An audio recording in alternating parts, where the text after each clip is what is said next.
మహబూబాబాద్ జిల్లా తొర్రూరు మండలం అన్నారం రోడ్డు సమీపంలోని ఎస్బీఐ బ్యాంకులో అగ్ని ప్రమాదం జరిగింది. షార్ట్ సర్క్యూట్ కారణంగా మంటలు చెలరేగి ప్రమాదం జరిగింది.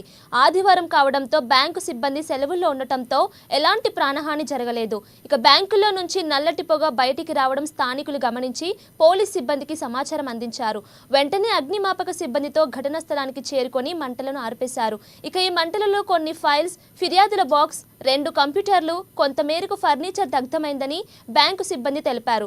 ఇక ప్రమాదంలో 2 కంప్యూటర్లు, వివిధ రకాల డాక్యుమెంట్స్, కొంతవరకు ఫర్నిచర్ దగ్ధమయ్యాయి.